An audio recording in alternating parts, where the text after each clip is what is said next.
orang yang dicintai disebut dengan mahbub. Mahbubun. Ya, orang yang mencintai disebut dengan muhibbun. Kalau kita ingin satukan keduanya, mencintai dan dicintai, maka kalimatnya berubah menjadi habibun. Habib, orang yang dicintai.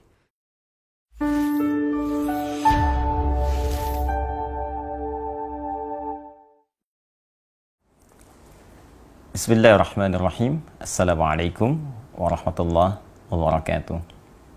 Alhamdulillah, wassalatu wassalamu ala rasulillah wa ala alihi wa sahbihi wa man wala wa ba'du.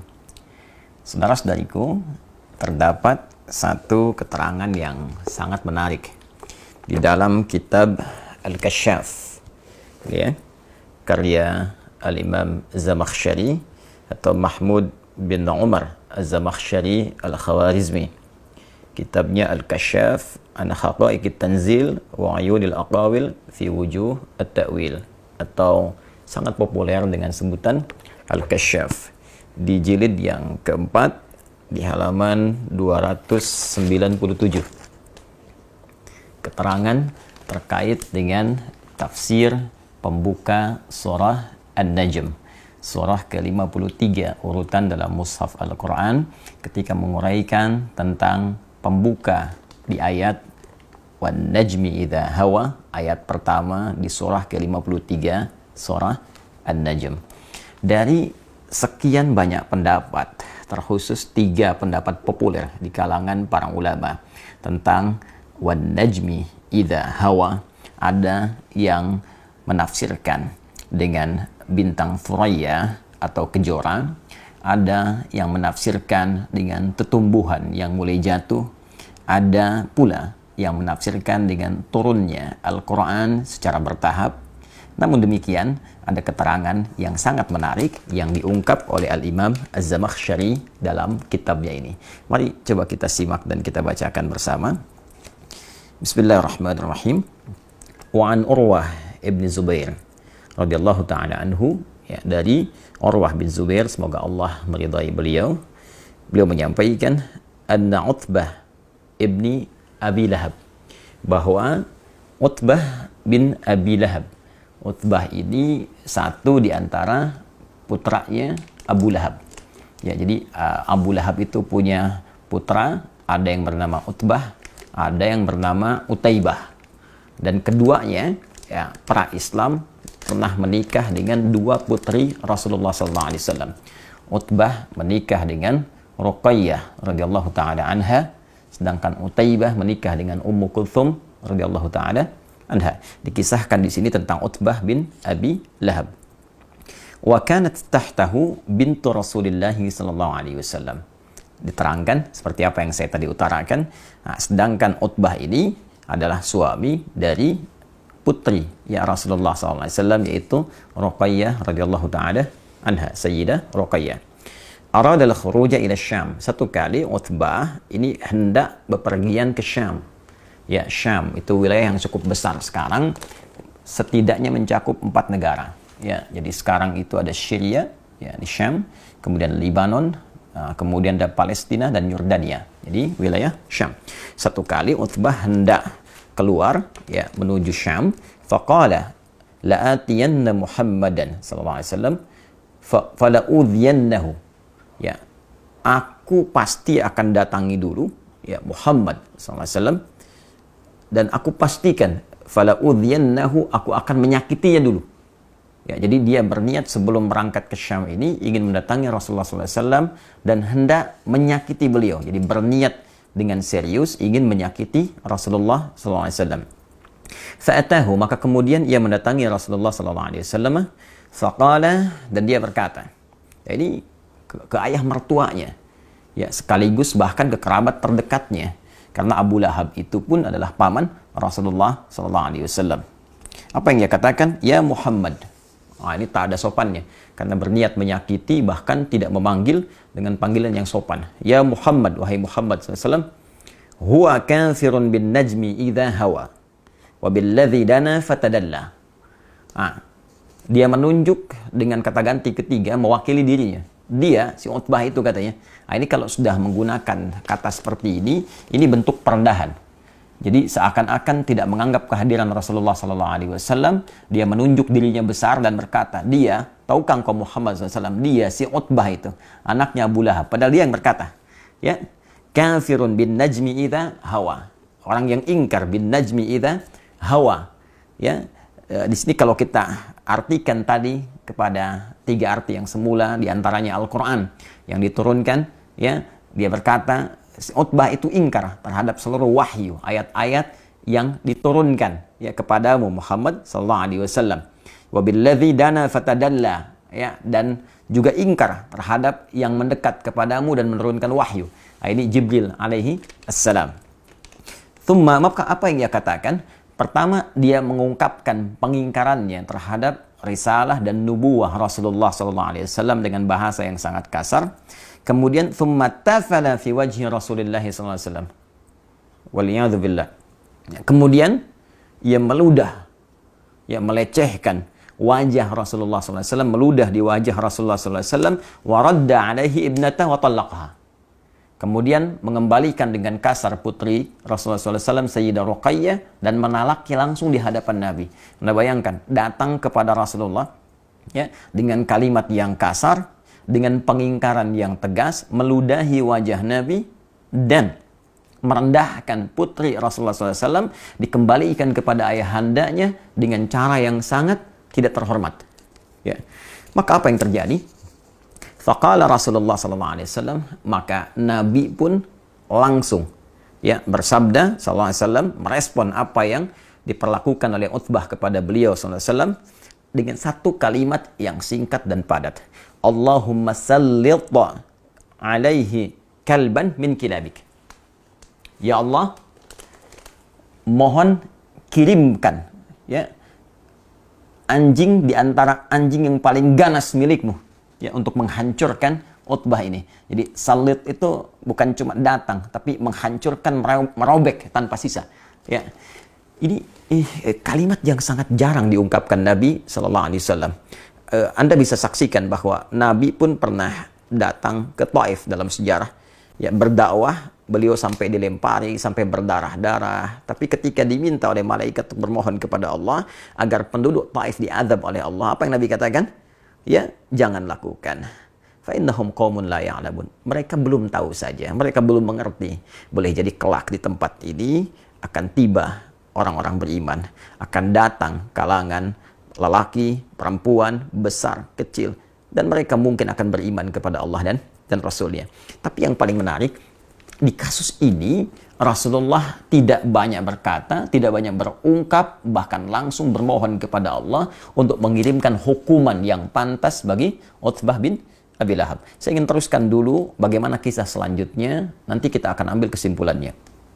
Kemudian wa kana Abu Talib hadiran fawajima laha. Ya, dan pada saat itu ada paman Nabi SAW, yaitu Abu Talib, ya, menyaksikan peristiwa itu, fawajimalaha. Ya, ini diartikan di sini wajimala sakata wa dhaharatid dahsyah fi wajhi.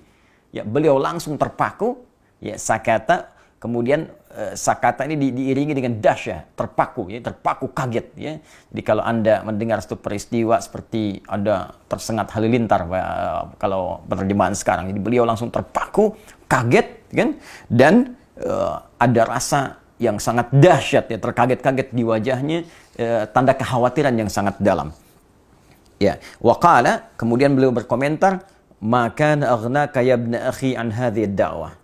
Ya, kamu nggak akan mungkin lolos, wahai anak saudaraku, dari doanya Muhammad sallallahu alaihi wasallam.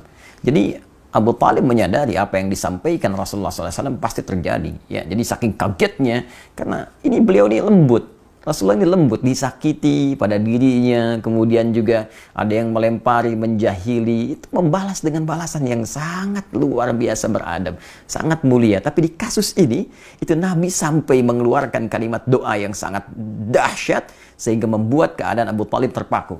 Ya, dan berkomentar, maka aghnaka ya ibna akhi an hadhihi ad-da'wah. Kamu tidak akan pernah lolos, wahai anak saudaraku, maksudnya ke Utbah bin Abi Lahab, dari doa yang disampaikan oleh Rasulullah sallallahu alaihi wasallam. Faraja'a Utbah ila abihi fa akhbarah. Maka Utbah pun pulang kembali, ya, menemui bapaknya dan mengabarkan apa yang telah terjadi. Ya, dia mengabarkan tindakannya dan respon Rasulullah sallallahu alaihi wasallam. Thumma kharaju ila Syam, kemudian mereka pun berangkat ke Syam. Ya, fanazzalu manzilan, ya, maka mereka singgah di satu tempat, di satu rumah kediaman, fa asyrafa alaihim rahibun minad dair. Ya, maka menerima mereka, ya, salah seorang rahib, pendeta minad dair, ya, dari wilayah tersebut. Faqala lahum, maka pendeta itu berkata, mengingatkan kepada Abu Lahab, Utbah dan rombongannya, ya. Inna hadhihi ardun musbi'ah. Hati-hati. Tempat ini tempat yang tidak biasa, banyak binatang buas, ya. Ya, musbi'ah di sini ditafsirkan dzat as-siba' wa wuhush, ya, tempat yang banyak sekali hewan-hewan buasnya. Maka disampaikan oleh pendeta ini, di tempat ini hati-hati, banyak binatang buasnya. Ya, kemudian apa yang terjadi? Faqala Abu Lahab, maka Abu Lahab pada saat itu berkata li ashabihi, kepada kawan-kawannya, aghithuna ya ma'syara Quraisyin hadhihi lailah. Ya, wahai orang-orang Quraisy yang ikut rombongan saat ini, tolong lindungi kami malam ini. Nah, jadi sebetulnya Abu Lahab pun dalam konteks ini, dia mengerti, menyadari tentang dahsyatnya doa Rasulullah SAW. Dan bila kita lihat urutan ini, ya, sampai ke level Abu Lahab pun sebetulnya meyakini risalah Nabi. Ya, dia mengakui ya Rasulullah itu orang yang benar, orang yang dibenarkan, risalahnya benar, hanya ya dorongan nafsu dunianya, dorongan mempertahankan kedudukannya, dorongan keduniaannya, ya, itu lebih tinggi yang dikerjai, dimanfaatkan oleh setan sehingga mengalahkan nilai-nilai kemuliaan dan kebeningan hatinya. Dan dia meyakini dengan doa Nabi sampai berkata, wahai ma'syara Quraisy, hei orang-orang Quraisy yang ikut rombongan ini, ya, tolong kami malam ini, lindungi kami. Ya. Apa yang dia katakan? Fa inni akhafu ala ibni da'wata Muhammadin SAW. Nah, ini buktinya. Ya, aku takut ini terjadi sesuatu kepada anakku akibat doanya Muhammad sallallahu alaihi wasallam. Fajama'u jimalahum wa anakhuha haulahum. Maka mereka pun mengumpulkan bahkan unta-unta mereka. Ya, lalu dibuat semacam perlindungan, ya, dikelilingkan. Jadi kalau kita ilustrasikan di sini Utbah, ya, Abu Lahab, kan, maka dikelilingkan ini, ya, seperti taman. Makanya kalimat setelahnya itu, ya, wa ahdaku ya bi Utbah. Kemudian mereka membentuk lingkaran seperti taman untuk Utbah. Ya, jadi mereka tidur, unta dikumpulkan, mereka sendiri mengelilingi Utbah bin Abi Lahab. Ya. Apa yang terjadi? Nah, ketika mereka tidur terlelap itu, semuanya tidur terlelap, Utbah berada di tengah-tengah, dikelilingi oleh orang-orang Quraisy kafilah dagang tadi yang akan berangkat ke Syam. Kemudian faja'al asadu, tiba kemudian datanglah singa yang sangat buas, ya.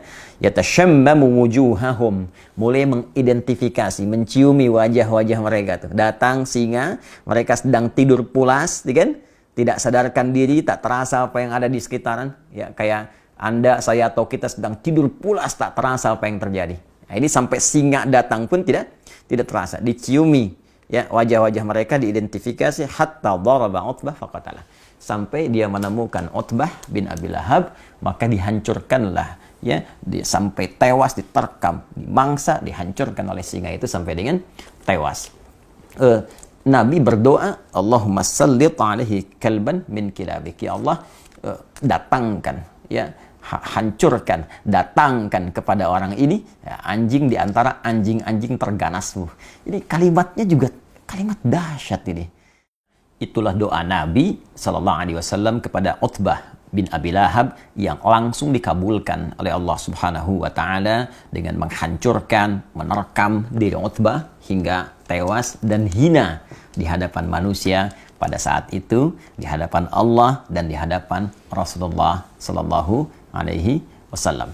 Ada yang menarik di kisah ini, tatkala seorang pujangga yang sangat populer, dan pujangga ini adalah pujangga yang seringkali membela Nabi SAW dan menjadikan seluruh syair-syairnya, ya, syair-syair beliau untuk menegakkan panji Islam dan membela izzah Rasulullah SAW. Beliau adalah Hasan bin Thabit, ya, Hasan bin Thabit. Beliau berkata, ya, dalam salah satu syairnya, man yarji'ul 'ama ila ahlihi fama akilu sab'i birraji'i. Nah, jadi ketika terjadi peristiwa itu, beliau mengisahkan ya, orang-orang yang pergi ke Syam pada masa itu, kata beliau, semuanya pulang kecuali ada satu orang yang tidak kembali karena diterkam dan dihancurkan oleh binatang buas. Nah, yang ingin saya sampaikan teman-teman sekalian di kisah ini adalah hal yang tadi sempat saya singgung di pertengahan uraian kami, bahwa Nabi itu orang yang sangat pemaaf, orang yang sangat mulia, orang yang selalu mengesankan kebaikan walaupun dalam konteks merespon satu hal yang menyakitkan. Beliau pernah disakiti dengan lemparan batu di Taif, seperti tadi sempat saya sampaikan. Beliau banyak dicela, disebut tukang sihir, disebut tukang syair, disebut orang gila, sampai banyak turun pembelaan langsung dari Allah Subhanahu wa taala melalui ayat-ayat Al-Qur'an. Tapi secara pribadi, beliau tidak pernah kemudian membalas, merespon kepada para pencelanya dengan respon yang kasar. Namun di kasus ini, beliau langsung berdoa kepada Allah untuk mengirimkan satu balasan langsung kepada orang yang menyakiti beliau pada saat itu. Dan yang paling menarik digarisbawahi, jangan kita lupakan bahwa yang disakiti pada saat itu bukan hanya fisik pribadi Nabi, tapi ada keterkaitan dengan belahan jiwa Rasulullah SAW, yaitu putri Rasulullah SAW, yaitu keturunan Rasulullah SAW. Jadi ternyata ada sementara ulama yang membaca peristiwa ini dengan satu pandangan yang sangat luas, dengan berkata bahwa Nabi SAW akan begitu peka dengan belahan jiwanya, akan begitu peka dengan keturunan dan keluarga besarnya. Jadi ketika ada yang menyakiti pribadi Nabi, Nabi bisa menahan. Nabi bahkan bisa mendoakan, ya, dengan hal-hal yang baik, yang ia bisa kembali kepada nilai-nilai kebaikan jika orang itu berniat untuk berubah. Tapi ketika yang tersinggung, ya, dari sisi Nabi adalah terkait dengan putrinya, terkait dengan keturunannya, dan dilecehkan di hadapan Rasulullah SAW, maka muncullah nilai-nilai yang tadi telah kita dapatkan, respon yang tidak biasa. Sehingga dengan itu dapat terbaca ketika Allah Subhanahu wa taala menurunkan satu ayat di dalam surah Asy-Syura. Ya, surah Asy-Syura di ayat yang ke-23. Ya, seakan Allah mengetahui perasaan Nabi ini yang tidak ingin terganggu dengan keluarga besarnya. Ya, yang tidak ingin dinodai keturunan-keturunan beliau sallallahu alaihi wasallam, sampai Allah menurunkan satu ayat yang tidak biasa. Ya, perhatikan bagaimana Allah menyampaikan di ayat ini, surah ke-42, surah Asy-Syura di ayat yang ke-23. Dzalikal ladzi yubasysyirullahu ibadahu alladzina amanu wa 'amilus shalihat.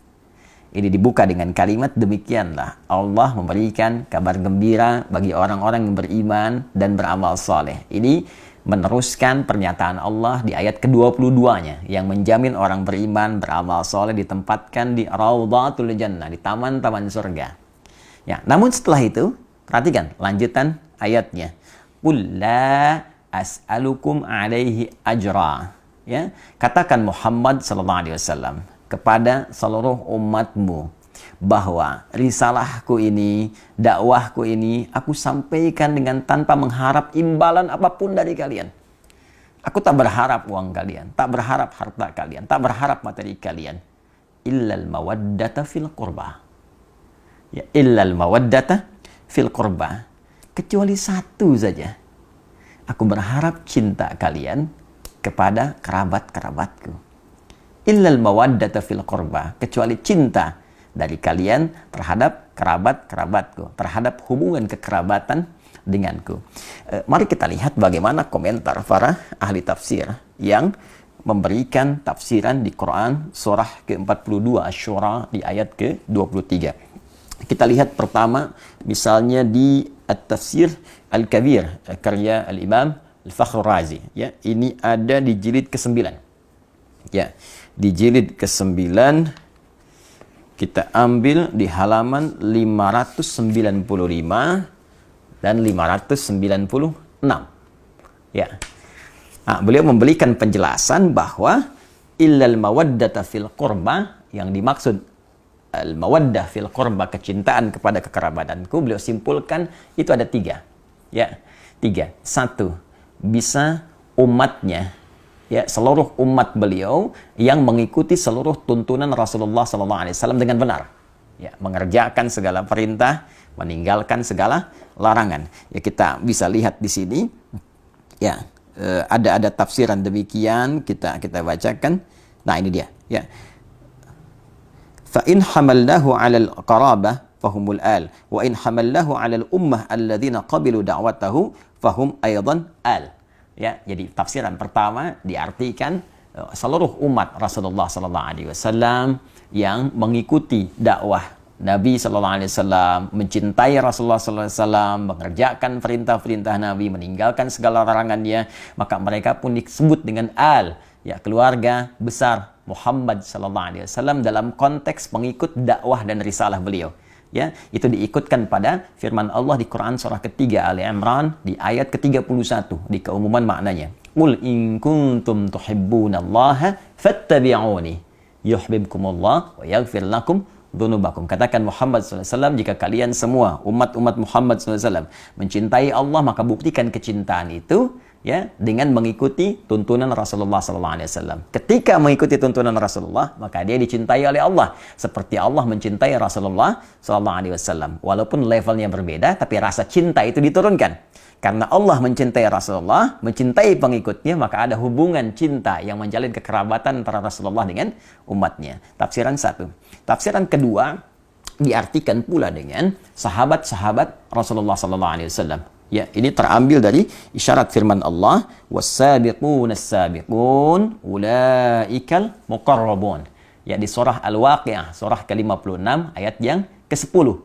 Ya, was-sabiqun as-sabiqun, dan orang-orang terdahulu. Jadi jelas, was-sabiqun itu tafsir yang paling lebih mendekatinya, ya, bisa dikatakan lebih tepatnya itu kalangan para sahabat, ya, karena mereka disebut dengan as-sabiqun al-awwalun, orang-orang pertama yang masuk Islam, ya, ada 40 orang, ya kan? Setelah itu sahabat-sahabat lain menyusul, was-sabiqun as-sabiqun, ya, adapun golongan orang-orang yang awal-awal masuk Islam, golongan-golongan terdahulu, ya, ulaikal muqarrabun. Nah, merekalah yang kemudian didekatkan kepada Allah, didekatkan kepada Rasulullah SAW. Ini langsung penegasan dari Allah bahwa mereka termasuk muqarrabun, ya, orang-orang terdekat dengan Rasulullah SAW. Jadi yang kedua, Al-Imam Fakhrul Razi mengartikan illal mawaddata fil qurba. Qurba di sana dimasukkan sahabat-sahabat Rasulullah SAW.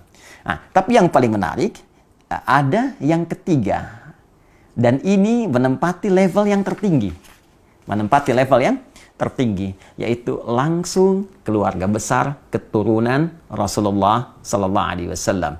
Ya, baik, ya, semua tersambung dari Al-Hasan ataupun Al-Husain ridwanullahu alaihima, yang keduanya tentunya tersambung kepada Sayyidah Fatimah Az-Zahra, ya, putri Rasulullah sallallahu alaihi wasallam, istri dari sahabat mulia Ali bin Abi Thalib karramallahu wajhah. Mari kita lihat teman-teman sekalian. Nah, di sini ada peterangan yang sangat menarik, ya. Warawa sahibul kasyaf, dan ini ada keterkaitan, ya.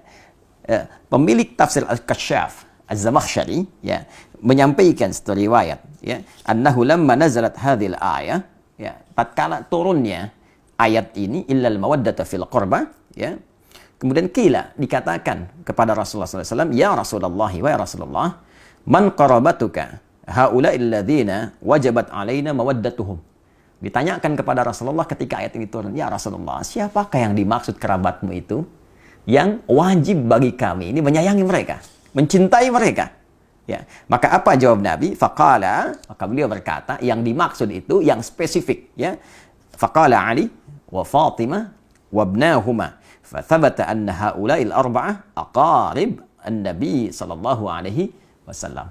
Ya, kata Nabi spesifik disebutkan, yang spesifik, ya, adalah Ali, Fatimah, dan putra dari keduanya. Dan tentunya ini mencakup keturunan-keturunan dari mereka. Jadi Nabi menempatkan keluarga besar beliau dalam konteks keturunan yang tersambung kepada beliau, itu di level pertama di al-mawaddah al-qurba, yang langsung memberikan jawaban kepada sahabat yang bertanya, siapa di antara ini ya mawaddah fil qurba, di antara kurba yang bagi kami wajib mencintai mereka, bagi kami harus menyayangi mereka, tidak boleh menyakiti mereka. Ya, maka dijawab oleh Nabi, di antara mereka itu level tertingginya adalah langsung keturunan dari Nabi SAW melalui jalur Ali bin Abi Thalib, Fatimah Az-Zahra, Al-Hasan dan Al-Husain. Kemudian wa idza thabata hadza wajaba an yakunu makhsusina bimazidit ta'zim wa yadullu alaihi wujuh.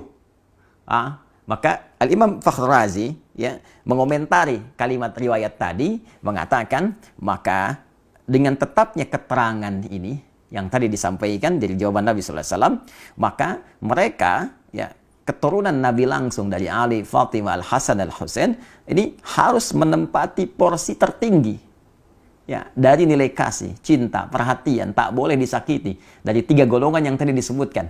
Ya, keluarga keturunan langsung dari Nabi, kemudian sahabat-sahabat Rasulullah, nggak boleh nyakiti sahabat-sahabat Nabi, nggak boleh mencela sahabat Nabi, menyayangi keluarga Nabi, keturunan Nabi, sangat diutamakan, bagus. Tapi saat bersamaan mencela sahabat Nabi, mencela Abu Bakar As-Siddiq, ya, mencela Umar bin Khattab, itu pun ditentang oleh Nabi. Ya, jadi menyayangi semua zawil qurba yang terkait dengan Rasulullah, ya, baik itu umatnya level terbawah, kemudian naik ke atas sahabat-sahabatnya, dan yang paling utama adalah garis keturunan Rasulullah Sallallahu Alaihi Wasallam. Bahkan, ya, Imam Fakhr Razi langsung mengomentari. Ya, bahkan ini kita bisa dapati beberapa petunjuk, kata beliau. Ya, di antara petunjuknya, la syakka anna Nabiy sallallahu alaihi wasallam kana yuhibbu Fatimah alaihi salam. Qala sallallahu alaihi wasallam, Fatimatu bid'atun minni, ya, Fatimatu bid'atun minni. Yu'dhini ma yu'dhiha. Fatimah itu belahan diriku, belahan jiwaku, ya. Maka siapa yang menyakitinya, dia telah menyakitiku. Ya. Siapa yang menyakitinya, dia telah menyakitiku. Dan bukankah keturunan dari Fatimah Az-Zahra belahan dari jiwa beliau juga? Ya, bukankah Al-Hasan putra beliau, Al-Husain putra beliau, tentu itu belahan jiwanya. Dan keturunan dari Al-Hasan, keturunan dari Al-Husain, ya, para sayyid, syarif yang mendapatkan cinta, yang dicintai, itu keturunan ya langsung yang terurut nasabnya kepada Sayyidah Fatimah Az-Zahra. Dan ketika menjadi belahan jiwa Sayyidah Fatimah, maka menjadi belahan jiwa Rasulullah sallallahu alaihi wasallam. Ya. Ya, dan itu pun yang menjadikan bahwa ad-du'a lil al mansabun 'azimun. Walidzalik ju'ila hadha ad-du'a khatimat at-tashahhud fi as-salah wa huwa qawluhu Allahumma shalli ala Muhammad wa ala ali Muhammad. Karena itulah saking tingginya derajat mencintai keluarga besar ini pada level yang pertama sampai dijadikan doa dalam tasyahud. Allahumma shalli ala Muhammad wa ala ali Muhammad. Nah, yang ingin saya sampaikan saudara-saudariku bahwa ayat ini adalah ayat yang merespon bagaimana rasa cinta Nabi Shallallahu Alaihi Wasallam pada kerabat-kerabat beliau. Ya, baik itu umatnya yang mengikuti tuntunan beliau, sahabat-sahabat yang menyayangi, melindungi, menjaga beliau, apalagi keluarga besar yang tersambung langsung dengan Rasulullah Shallallahu Alaihi Wasallam. Jadi bila kita punya keluarga saja kita jaga, kita sayangi, maka demikian Rasulullah menjaga, menyayangi keluarga besarnya, termasuk keturunan-keturunannya. Karena itulah di dalam bahasa Arab, orang yang dicintai disebut dengan mahbub, mahbubun. Ya, orang yang mencintai disebut dengan muhibbun. Kalau kita ingin satukan keduanya, mencintai dan dicintai, maka kalimatnya berubah menjadi habibun. Habib, orang yang dicintai. Ya, orang yang sekaligus mencintai. Maka seringkali ya keturunan-keturunan Rasulullah itu disebut dengan Habib untuk memberikan kesan bahwa keturunan-keturunan Nabi mesti menjaga nilai mawaddah yang diturunkan langsung oleh Rasulullah dengan banyak melahirkan cinta kasih pada sesama, baik dalam bentuk amar ma'ruf ataupun nahi mungkar. Dan saat yang bersamaan ada isyarat kepada kita untuk mencintai mereka, tidak menyakiti mereka, karena menyakiti mereka adalah juga menyakiti langsung kepada Rasulullah SAW. Dengan ini saya bermohon kepada Allah, semoga Allah senantiasa memuliakan kita semua, memuliakan para sahabat-sahabat Nabi, dan terkhusus memuliakan, mencintai, dan menjaga seluruh keluarga besar Rasulullah SAW sampai dengan keturunannya di masa kini ataupun di masa yang akan datang. Saya pun memohon maaf jika dalam setiap tutur perilaku ada tindakan-tindakan yang boleh jadi menyakiti keluarga besar Rasulullah SAW, dan semoga maaf Anda, kasih sayang Anda menjadikan peluang yang terbuka bagi saya untuk berjumpa dengan Rasulullah SAW dalam keadaan yang gembira bersama Anda semua dalam naungan ridha Allah Subhanahu wa Ta'ala. Ada juga penguat di tafsir Ibnu Katsir, tafsir Al-Quran Al-Azim. Ini ada di jilid yang keempat, ya, jilid yang keempat di halaman 187. Ya, ini disampaikan riwayatnya, ya, waqala Sudai an Abi Dailam qala lamma ji'a bi Ali ibn al-Husain asira, tatkala satu di antara keturunan Rasulullah SAW, ya, namanya adalah Ali ibn al-Husain, ya, pernah menjadi tawanan setelah terjadi peristiwa fitnah kubra, fitnah yang sangat besar. Ini dalil dari Ibnu Katsir yang menguatkan bukan hanya Fatimah radhiyallahu taala anha, Ali bin Abi Thalib, dan putra keduanya itu Al-Hasan Al-Husain. Tidak dicukupkan mawaddah al-qurba fil qurba pada keempatnya. Tapi ini gambaran. Kalau di kita sinekdok pas prototo disebutkan sebagian, menunjuk keseluruhan. Nah, di antara buktinya apa yang disampaikan oleh Imam Ibnu Katsir dalam tafsirnya, tafsir Al-Quranil Azim. Wa qala As-Sudai, berkata Imam As-Sudai, ya, namanya Ismail, pernah saya sampaikan dalam kajian tafsir, an Abi Dailam qala, ia berkata lamma ji'a bi Ali ibn al-Husain asyara, tatkala Ali bin Husain ditawan, ya, fa uqima ala darji Dimashq, maka kemudian dia dibawa, ya, ke gerbang kota Dimashq, ya. Kalau kita kan tawanan itu suka diarak, ya, sampai kemudian di Damaskus. Qama rajulun min ahli Syam, maka berdirilah seorang laki-laki dari masyarakat Syam, ya, Syria. Pada saat itu di Damaskus yang tadi saya sebutkan 4 negara itu dulu masih menyatu. Faqala, dia berkata, alhamdulillahilladzi qatalakum wasta'salakum wa qata'a qarnil fitnah. Segala puji bagi Allah Subhanahu wa taala yang telah menghancurkan kalian, ya, dan memutus fitnah di zamanku ini. Nah, jadi dia merasa bahwa dengan ditawannya keluarga besar Nabi, termasuk di dalamnya Ali ibn Husain, ya, radhiyallahu taala anhu, dia menyimpulkan, nah ini sumber fitnah nih. Dia menyakiti, ya, menuduh bahwa ini bagian dari keluarga Nabi, keturunan Nabi ini fitnah pada saat itu yang menyebabkan banyak persoalan-persoalan, banyak kericuhan-kericuhan, ya, banyak kesemrawutan-kesemrawutan, banyak pertikaian-pertikaian. Maka dia menyimpulkan ini dengan ditangkapnya, ditawannya orang ini, ya, keturunan Nabi SAW dengan kalimat yang tak pantas tadi, dia mengatakan, nah, dia bersyukur, alhamdulillahilladzi qatalakum wasta'salakum. Segala puji bagi Allah yang telah, ya, saya nggak berani menerjemahkan dengan yang lebih kasar, ya, yang sesuai dengan apa yang dia katakan tadi. Saya mungkin katakan yang telah menangkap dia, itu ya, ya. Kemudian dan menghilangkan fitnah di zamanku ini. Faqala lahu Ali bin Husain, maka Ali bin Husain berkata kepada orang tadi, apa yang dia katakan, aqra'atal Quran, kamu ini baca Quran enggak? Ya. Kemudian qala, laki-laki itu berkata, menjawab, na'am, ya. Qala, aqra'ta al-Hamim, apa engkau pernah membaca tentang surat di dalamnya ada keluarga besar Hamim, al-Hamim, satu keluarga yang disebutkan di surat Hamim? Qala qara'atul Quran, dia menjawab, aku membaca Al-Quran, walam aqra' al-Hamim, tapi aku enggak pernah baca al-Hamim. Ya, keluarganya Hamim. Siapa itu keluarganya Hamim?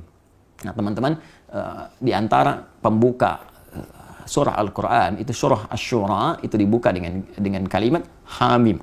Ya, Hamim, itu kan? Itu surah Asy-Syura, ya. Ada keluarga di situ yang diutamakan.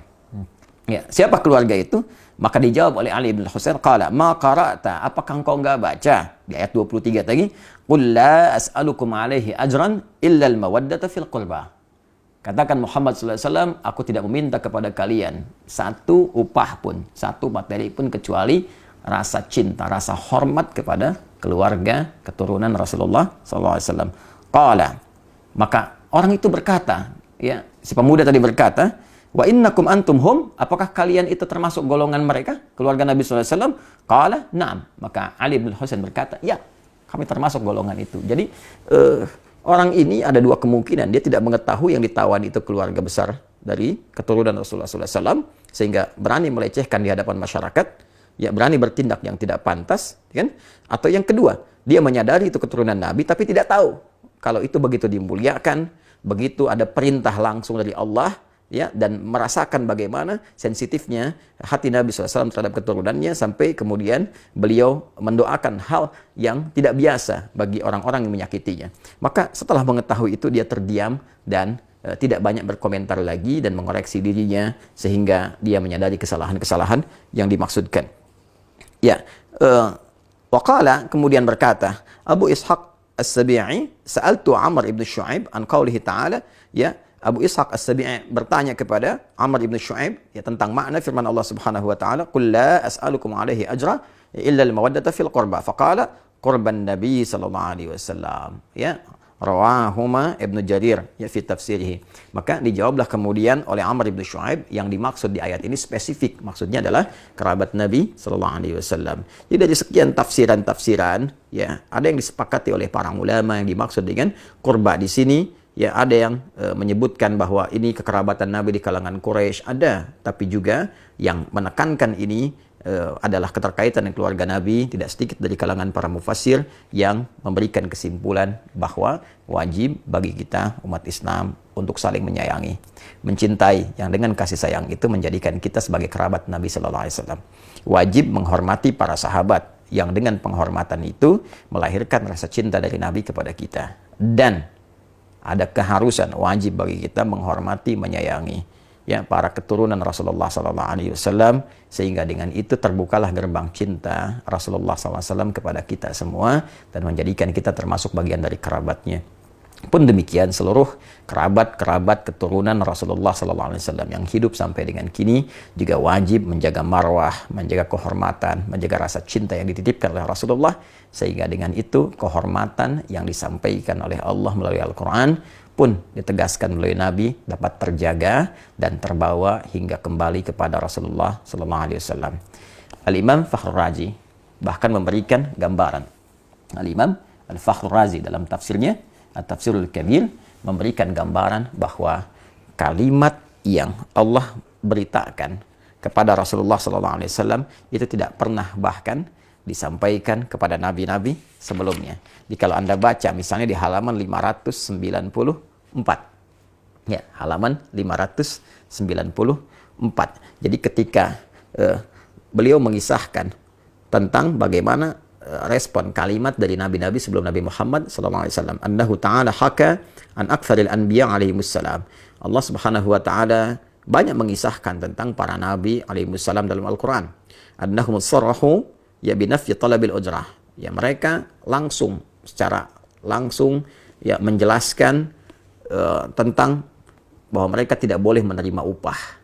Ya, secara lugas menyampaikan tidak menerima upah, tidak menerima bayaran dalam dakwah mereka hanya karena Allah saja. Fadzakara fi qissati Nuh alaihissalam, maka disebutkan kisah Nuh alaihissalam di surah Asy-Syu'ara ayat 109, wa ma as'alukum alaihi min ajrin in ajriya illa ala rabbil alamin. Aku tidak meminta kepada kalian upah bayaran, ya, kecuali hanya pahala dari Allah saja. Ya, wa kadza fi qissati Hud wa Salih wa fi qissati Lut wa Syu'aib alaihissalam. Ya, dan demikian di kisahnya Nabi Hud, Nabi Saleh, Lut, Nabi Syu'aib, semua mengatakan kalimat yang sama. Tapi khusus untuk Rasulullah, Allah berikan satu kalimat, illal mawaddata fil qurba, kecuali rasa cinta terhadap kekerabatan yang tersambung pada Rasulullah. Semoga kita saling mencintai, sehingga dengan itu dicintai oleh Rasulullah, dicintai oleh Allah, dan mengumpulkan kita dalam suasana cinta di surga Allah yang penuh dengan kasih sayang. Adi Hidayat, Assalamualaikum warahmatullahi wabarakatuh.